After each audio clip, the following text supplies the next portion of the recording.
Assalamualaikum warahmatullahi wabarakatuh. Kembali lagi di channel Nasihat Kehidupan Misteri.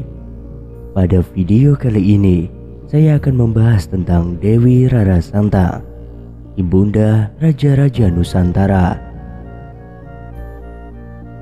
Dewi Rara Santa lahir pada sekitar tahun 1427 Masehi. Beliau merupakan anak kedua dari Prabu Siliwangi atau Sri Baduka Maharaja, Raja Kerajaan Pajajaran, dari istrinya Ratu Subanglarang.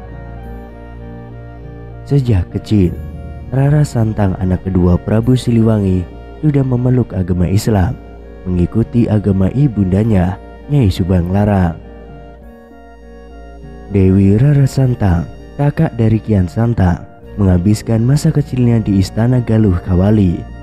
Setelah ayahnya diangkat menjadi raja seluruh tanah Sunda, kemudian hijrah ke Istana Baru, Kerajaan Pajajaran di Pakuan. Istana Baru tersebut dikenal dalam sejarah dengan nama Istana Sang Bima Narayan. Seperti kabar yang beredar, pada masa kelahiran Dewi Rara Santa, Sang Prabu Raja Siliwangi bersabda yang disertai petir menggelegar, gemuruh guntur, dan badai.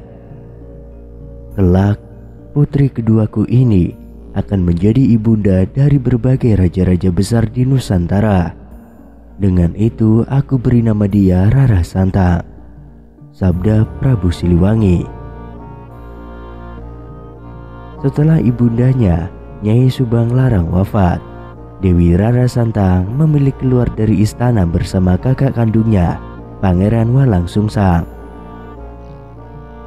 Selama dalam pengembaraan, Pangeran Walang Sungsang mengganti namanya sebagai Cakrabuana untuk menutupi identitasnya dalam mengembara dari suatu tempat ke tempat yang lainnya guna belajar agama Islam.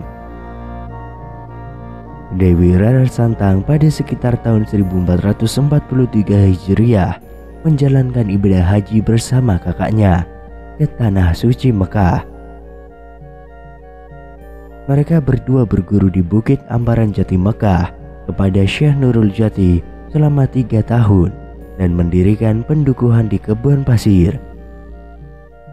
Di sana, Dewi Rara Santang dinikahi oleh penguasa Mesir dan Palestina bernama Sultan Bani Israel atau Sultan Mahmud atau Sultan Hud.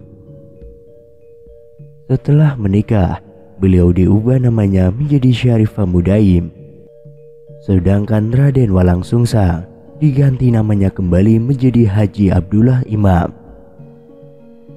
Kisah perkawinan Dewi Rara Santang tersebut tertulis dalam naskah Marta Singah Pupu 105 sampai dengan Pupu 204. Dikisahkan bahwa di negeri Bani Israel, istri Sultan Hud meninggal dunia.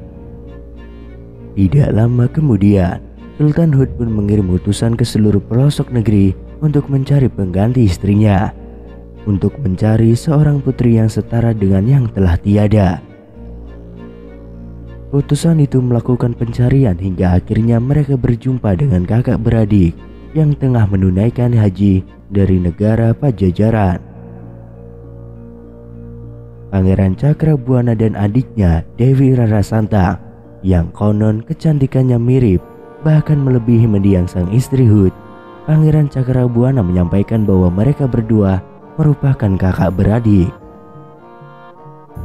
Sehingga kemudian sang utusan membawa keduanya kepada tuannya untuk dipertemukan dengan Sultan Hud untuk dipinang. Singkat cerita, Rara Santang pun kemudian bersedia dinikahi oleh Sultan Hud, tetapi dengan syarat-syarat khusus. Sultan Hud kemudian menyanggupi syarat-syarat yang diajukan oleh Dewi Rara Santang. Syarat-syarat tersebut adalah bahwa jika kelak dari hasil perkawinan keduanya mempunyai seorang anak pertama laki-laki, maka anak tersebut harus direlakan untuk mensyiarkan Islam di tanah kelahiran ibundanya, yaitu di Tatar Pasundan. Selain itu, Dewi Rara Santang juga menginginkan agar janji kesanggupan Sultan Hud diikrarkan di Bukit Tursinah, Palestina. sang sultan menyanggupinya dan ikrar janji tersebut kemudian dilaksanakan di Bukit Tursina, disaksikan oleh Pangeran Cakrabuana dan akhirnya keduanya menikah. Singkat cerita, pernikahan Dewi Rara Santang dengan Sultan Hud dikaruniai 2 anak laki-laki. Anak pertama diberi nama Syarif Hidayatullah atau Sunan Gunung Jati yang belakangan menjadi raja di Cirebon. Sementara anak keduanya diberi nama Syarif Nurullah. Menurut naskah Marta Singa, di masa tuanya setelah suaminya Sultan Hud wafat, Dewi Rara Santang dijemput anaknya Syarif Hidayatullah atau Sunan Gunung Jati untuk diajak pulang ke Cirebon. Hingga kemudian Dewi Rara Santang wafat dan dimakamkan di Cirebon. Syarif Hidayatullah mewarisi kecenderungan spiritual dari kakek buyutnya, Prabu Siliwangi, sehingga ketika selesai membina ilmu di pesantren Syahdatul Kafi, ia meneruskan pembelajaran agamanya ke Timur Tengah. Babad Cirebon menyebutkan, ketika Pangeran Cakrabuana membangun kota Cirebon dan tidak mempunyai pewaris, maka sepulang dari Timur Tengah, Syarif Hidayatullah mengambil peranan membangun kota dan menjadi pemimpin perkampungan muslim yang baru dibentuk itu. Pada tahun 1478, diadakan musyawarah para wali di Tuban, Jawa Timur untuk mencari pengganti Sunan Ampel sebagai pemimpin para wali. Akhirnya terpilihlah Syarif Hidayatullah atau Sunan Gunung Jati, anak dari Dewi Rara Santang. Sejak itu, pusat kegiatan para wali pun dipindahkan ke Gunung Sembung, Kecamatan Gunung Jati, Kabupaten Cirebon, Jawa Barat. Pusat kegiatan keagamaan ini kemudian disebut sebagai Pusere Bumi atau yang berarti pusatnya dunia. Pada tahun 1479 Masehi, kedudukan Pangeran Walangsungsang sebagai penguasa Cirebon kemudian digantikan putra adiknya, yakni Syarif Hidayatullah.